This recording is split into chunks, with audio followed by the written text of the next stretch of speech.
Vous êtes-vous déjà arrêté pour penser à tout ce qui se passe avant qu'une simple tranche de pain n'arrive à votre petit déjeuner?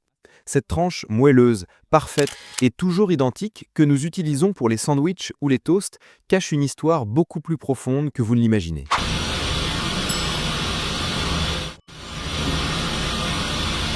Comment est-il possible que des millions de pains de mie soient fabriqués tous les jours avec une précision presque chirurgicale? Quel type de machine, d'ingrédients et de personnes se cache derrière quelque chose d'aussi quotidien mais essentiel? Dans cette vidéo, nous allons découvrir comment se fait le pain de mie dans une vraie usine, depuis les champs où l'on cultive le blé jusqu'aux fours géants qui cuisent le pain, en passant par les mélangeurs automatisés, les fermentations contrôlées, les trancheuses ultra rapides et les emballages qui voyagent dans tous les coins du pays. Mais nous ne parlerons pas seulement de machines. Derrière chaque pain, il y a une histoire de tradition, de science, d'ingénierie et un niveau de précision qui va vous laisser bouche bée. Et à la fin, lorsque vous ouvrirez votre prochain paquet de pain, il est probable que vous le regarderez d'un autre œil. C'est le voyage caché d'un aliment que vous pensez connaître, mais que vous êtes en réalité sur le point de découvrir. Le pain est l'un des aliments les plus anciens de l'humanité. On estime qu'il est apparu il y a plus de 5000 ans lorsque les Égyptiens ont découvert qu'un mélange de farine et d'eau, laissé fermenter naturellement et cuit sur des pierres chaudes, donnait naissance à un aliment nutritif, durable et étonnamment savoureux. Depuis lors, le pain a accompagné le développement de toutes les civilisations. Il fut symbole d'abondance, de culture et de survie. Mais comme tout dans l'histoire, sa forme a changé. Pendant des siècles, il était cuit de manière artisanale, dans de petits fours communautaires, pétris à la main, cuits au feu de bois. Tout a changé en 1928 lorsqu'un boulanger américain nommé Otto Frédéric Rottweiler a inventé une machine capable de couper et d'emballer le pain en tranches, parfaitement identiques. Ce fut un jalon si révolutionnaire que beaucoup ont dit que c'était la plus grande invention depuis le pain lui-même. Ainsi est né le pain de mie moderne. Plus pratique, facile à conserver et à transporter, en quelques années, il est devenu un phénomène mondial, et lorsque des entreprises ont adopté ce modèle industriel, le monde n'a plus jamais été le même. Car dans chaque tranche, il y a plus de 5000 ans d'évolution comprimés en une bouchée. Tout commence avec une céréale millénaire, le blé, cultivé dans de vastes étendues de terre dans des pays comme le Mexique, les États-Unis, le Canada et l'Argentine. Ce grain est la matière première essentielle du pain. Son cycle dépend de la nature, des pluies, du soleil et du travail patient de milliers d'agriculteurs. Une fois l'épinière, arrive le moment de la récolte. Tracteurs et moissonneuses parcourent les champs en séparant le grain de la paille en quelques minutes.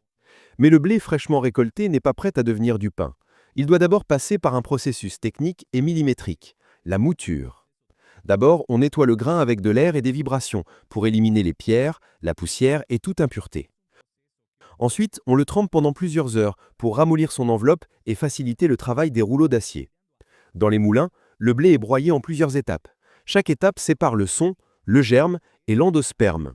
La partie blanche est riche en amidon qui deviendra farine.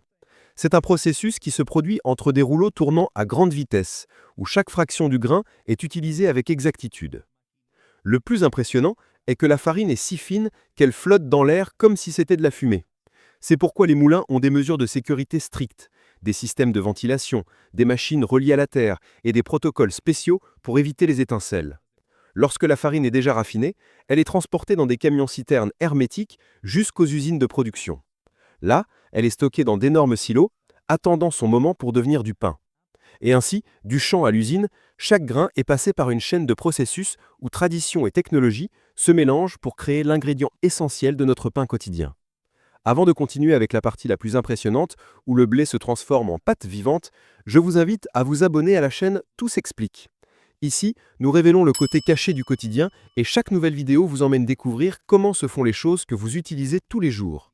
Si ce contenu vous surprend, laissez un like. Cela nous aide énormément à continuer à créer. Dans une usine comme celle de Bimbo, la farine arrive directement des silos à travers des tuyauteries hermétiques. Il n'y a pas de sac, ni de pelle, ni de contact humain. Tout est automatisé. Et c'est ici que commence l'alchimie moderne, transformer la poudre blanche en pâte vivante. Les ingrédients qui s'ajoutent à la farine sont peu nombreux, mais chacun remplit une fonction précise. De l'eau filtrée à température exacte, de la levure vivante, du sel, de l'huile végétale et des conservateurs naturels comme le vinaigre. Chacun est pompé vers d'énormes pétrins au moyen de systèmes informatisés qui calculent jusqu'au dernier gramme.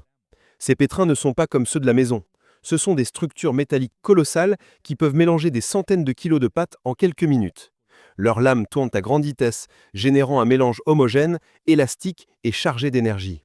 Chaque tour est une danse entre force et précision. La levure, en entrant en contact avec le reste des ingrédients, s'active immédiatement et commence à libérer du dioxyde de carbone et transforme la pâte en une pâte vivante, qui brille, qui grandit, qui est vivante.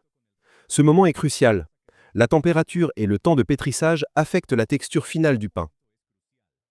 Une fois la pâte prête, elle passe dans des conteneurs géants où on la laisse reposer. Ce repos bref permet au premier gaz de s'accumuler et donner une structure à l'intérieur. Ensuite, la pâte est divisée en portions identiques au moyen d'une machine calibrée au millimètre. Chaque portion qui tombe sur le tapis roulant a déjà une destination claire, devenir un pain parfait. La précision dans cette étape n'est pas seulement pour l'esthétique, mais pour l'efficacité et le goût. Chaque gramme compte. Et ainsi, ce qui était poudre et eau est maintenant une pâte vivante. Une fois divisée en portions exactes, la pâte commence son parcours sur un tapis roulant qui l'emmène au processus de boulage. Ici, chaque portion est façonnée en une sphère parfaite qui est ensuite étirée et enroulée avec précision. Cette forme cylindrique est placée à l'intérieur de moules métalliques rectangulaires, les responsables de donner la forme classique au pain de mie. Mais avant d'arriver au four, la pâte a besoin de temps. Du temps pour grandir, pour respirer, pour se transformer. C'est le moment de la fermentation. Les plateaux avec la pâte passent dans une chambre spéciale où on contrôle avec précision la température, l'humidité et le temps. Pendant les 45 à 60 minutes suivantes, la levure poursuit son travail. Elle consomme les sucres de la farine et libère du dioxyde de carbone en créant de petites bulles qui gonflent la pâte de l'intérieur. Ces bulles sont celles qui donneront au pain sa texture aérée et sa douceur. Mais ce processus est délicat. Si la fermentation dure trop longtemps, la pâte se dilate trop et s'effondre dans le four. Si elle est insuffisante, le pain reste dense et lourd. C'est pourquoi des senseurs intelligents et des opérateurs qualifiés surveillent constamment chaque plateau. Ici, il n'y a pas de marge d'erreur. Une fois la pâte suffisamment levée, les moules s'alignent pour entrer dans le four industriel. Mais ils ne cuisent pas encore. Ce moment est presque magique. Vous voyez une pâte molle, spongieuse, avec du volume, mais encore sans fermeté. C'est comme observer le pain dans sa phase la plus vulnérable, juste avant de devenir ce que nous connaissons. Tout ce processus invisible pour le consommateur, c'est ce qui fait la différence entre un pain médiocre et un pain parfait. Dans ces chambres fermées, se forge l'âme du pain de mie. Et l'usine le sait. Lorsque la pâte a atteint le point idéal de fermentation, elle entre dans le cœur de l'usine, le four industriel. Et nous ne parlons pas d'un four quelconque. Il s'agit d'une structure métallique de plus de 30 mètres de long, capable d'atteindre des températures allant jusqu'à 260 degrés Celsius, où chaque moule est transporté lentement sur des tapis métalliques chauds. Pendant environ 20 minutes, la magie opère. La chaleur active des réactions chimiques complexes. Le gaz emprisonné dans la pâte se dilate, les protéines coagulent, les amidons se gélatinisent, et pendant que tout cela se produit, la croûte se forme. Cette couche extérieure douce mais ferme qui caractérise le pain de mie. L'odeur qui émane du four est reconnaissable entre toutes, de pâte cuite, de foyer, d'enfance. Mais bien qu'il semble prêt, le pain n'a pas encore terminé son voyage. En sortant du four, il est chaud, humide et trop mou pour être manipulé. Si vous le coupiez maintenant, il s'aplatirait complètement. C'est pourquoi l'étape suivante est le refroidissement. Les pains chauds voyagent sur des tapis roulants vers des tours de refroidissement verticales. Là, ils tournent lentement pendant environ 2 à 3 heures, pendant qu'ils perdent de température et humidité de façon contrôlée. Cette étape est clé. Si le pain refroidit trop rapidement, il perd son moelleux. S'il reste humide, il peut développer de la moisissure. Tout est chronométré avec précision. La température ambiante, le flux d'air, le temps exact, chaque paramètre compte. Ici, les ingénieurs en alimentation et les techniciens de processus surveillent chaque détail, parce que la texture, le goût et la durée de vie du pain dépendent du succès de cette étape. Une fois refroidi, le pain est ferme à l'extérieur, moelleux à l'intérieur et complètement prêt pour l'étape suivante, la coupe parfaite. Après avoir refroidi soigneusement, le pain arrive à la zone de tranchage. Et si vous pensiez que les choses étaient simples ici, préparez-vous à être surpris. Les pains s'alignent sur des tapis roulants et sont introduits un par un dans une machine équipée de lames d'acier chirurgical. Ces lames tournent à des vitesses si élevées qu'elles coupent jusqu'à 65 pains par minute, chacun en exactement 20 tranches de la même épaisseur. Il n'y a pas de marge d'erreur. Une coupe mal faite peut ruiner non seulement la présentation, mais aussi la texture du pain. C'est pourquoi les lames sont remplacées et calibrées constamment. Une fois coupé, le pain continue d'avancer sans s'arrêter. Un système automatisé regroupe les tranches et les glisse dans des sacs plastiques résistants. Ici aussi, il y a de la précision. Les sacs doivent être scellés sous vide ou à la chaleur, juste au moment exact pour éviter que l'air n'entre et accélère la décomposition. Mais il y a plus. Chaque paquet reçoit une étiquette avec des informations vitales: nom du produit, ingrédients, informations nutritionnelles, date de péremption et un code de traçabilité. Ce code permet de savoir à quelle minute exacte il a été cuit, dans quel four et quel lot d'ingrédients a été utilisé. Ainsi, s'il y avait un problème de qualité, on peut retracer tout le processus en quelques secondes. Le pain emballé est placé sur des plateaux, les plateaux sur des chariots, et les chariots dans des camions réfrigérés. Tout cela se produit en quelques minutes. La synchronisation est si précise que depuis le four jusqu'au camion, le pain s'est à peine arrêté. Et ainsi, ce qui était un mélange de poudre, d'eau et de levure est maintenant un produit parfaitement coupé, emballé et prêt à arriver dans des millions de foyers. Une fois que le pain est parfaitement tranché, emballé et étiqueté, commence la dernière phase du processus, la distribution. Et ce qui se passe ici est une véritable chorégraphie d'efficience.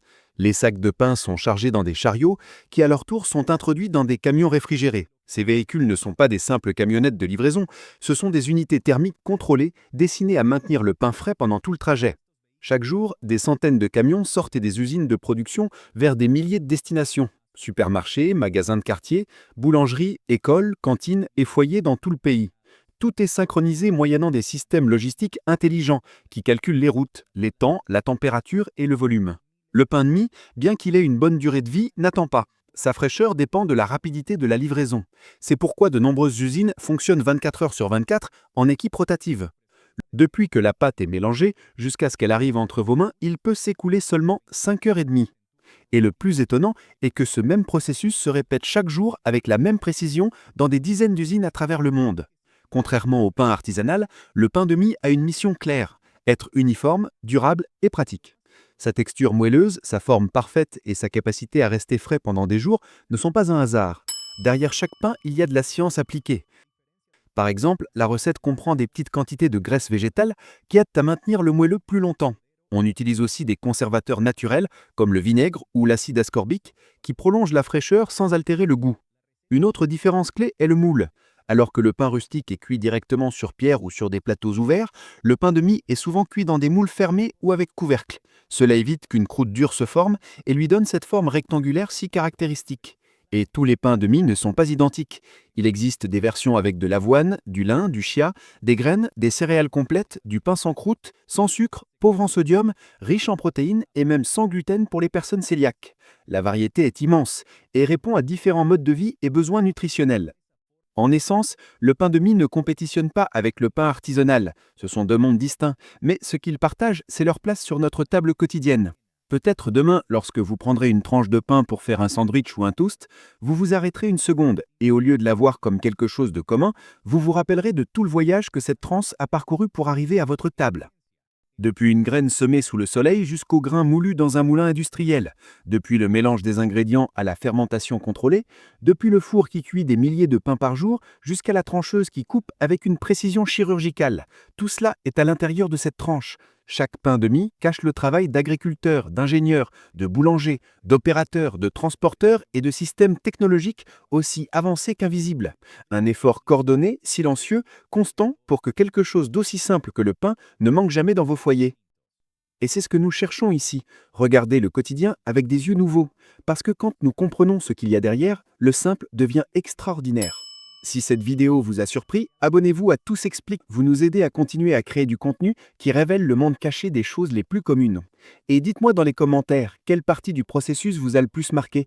J'adorerais vous lire et continuer à partager cette curiosité de découvrir.